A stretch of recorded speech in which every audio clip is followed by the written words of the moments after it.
Hello, my wonderful friends. Megas here. Welcome back to Book Club. We're in chapter 25 of the Little Paris Bookshop. Every chapter blows me away. I love this chapter so much. Real quick, though, I got to talk about something's wrong with the comments. Kiva, you mentioned it. I know my comments aren't going through. A lot of your guys aren't. Don't stop trying, though. And like I said, if it ever comes to it and we can't get a hold of each other, go to my Instagram, Megas_11_11, and we can talk. But I've had troubles like this before, and they usually get worked out after a few days. And then, there's about 100 people in book club, but only about 9 are interacting. I'd love if all of you would just say hi, hit that like button, be a part of it, where we all get to grow and know each other. Oh my God, this book, I talked yesterday. I hope they make it a movie. A movie's not enough. It needs to be a TV series where we just spend that time and that world building and not try to rush it in an hour and a half. This needs to be an ongoing story. It's so beautiful. So they have to leave their mooring because of they would have to register as a seasonal trader or move on. It says, but for now on, watch out where you moor. By definition, French bureaucracy has no blind spots. That's disappointing. I'm always hoping there's a country out there where it's more reasonable and understanding and stuff, where it's not just about permits and money and whatever. Let's get to the beautiful writing. It says they swung out of the marina and into a side canal. Soon they were passing chateaux, dense woods redolent with the scent of resin and vineyards growing Sauvignon, Pinot grapes to make wine.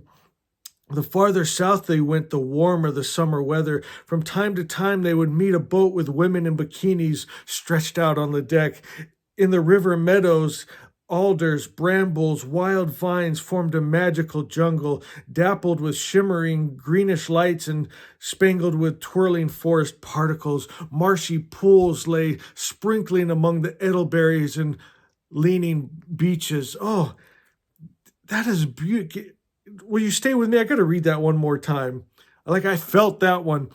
In the river meadows, alders, brambles, and wild vines formed a magical jungle. I'm picturing it, dappled with shimmering greenish light. Can you see that dappled sunlight? My friends, spangled with twirling forest particles. Don't know what that is, but God is beautiful. Marshy pools lay sparkling among the elderberries and leaning beaches. Cornholio pulled one fish after another. I just laugh every time I say Cornholio. Pulled one fish after another from the murmuring waters, and they sighted great herons, ospreys, and swifts on the long, shallow, sandy shoals. Here and there, beavers peeked out of the bushes as they hunted for river rats. As an ancient and lush France unfolded before their eyes, luxuriant, grand, leafy, and remote. Oh, so beautiful. So now they get stoned. It's pretty funny. Just the way the mind works when you are smoking pot.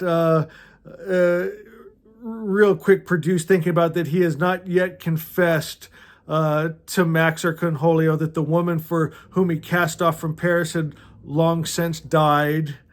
So that's in the back of his mind. It talks about Max and Cornholio. They're snorting and laughing. Cracks me up, it brings back memories. I think this author gives too much credit to men as they're talking about women and love. I don't think men are this deep or think that deeply. But that's nice that you all think we do. So they're asking about Manon because he hasn't said, as we said earlier, he hasn't told them that she's dead, and they can't wait to meet her and see who is this woman. And so Perdue tries to explain her to them. He says, she's my home and she's my laughter. And then he fell silent. He couldn't say the words dead. And then they ask, well, what will you say to her when you meet? So now Jean he's wrestling with himself.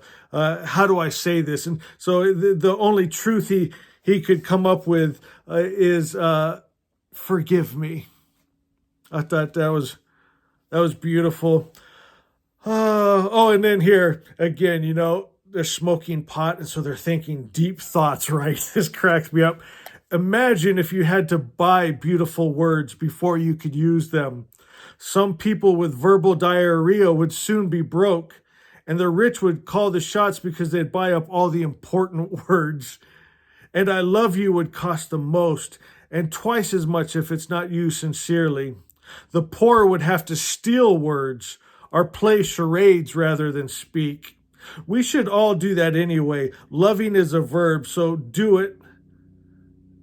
Less talk, more action. I like that. That's beautiful. But it's just funny how the brain works. They're probably thinking these deep thoughts here. And it kind of was, really. Oh, and then this is sweet. They just melt my heart here with the interaction between Perdue and Max. Something about that relationship is so far my favorite, even more than Perdue and Catherine and any others. I think it's so sweet, just unselfish, So Max is headed off to bed, and he kind of pauses, turns around, and tells Perdue, I just wanted to say, I really like you. And then Perdue says, I really like you too, Monsieur Jordan. A lot, in fact. I'd be delighted to be your friend. Thought that was sweet. Yes, whispered the young man. Yes, Jean, I'll gladly be your friend, and I'll try to be a good one. I like that. So sweet. Absolutely loving this book. All right, guys. I can't remember. Did you guys see my video earlier? I put out The Little Gondola and read it. It's a short little children's book I wrote. I would love to know from you guys, because you guys are readers. And is it good? Do you like it or not? It's I want you to be honest with me, but then it's also like my child. It's like if someone tells you, hey, your kid has big ears, you're like, what? But then you want that feedback so I can grow and do better also. But let me know what you think of The Little Gondola. Is the video I put out right before this one. And I love, love, love you.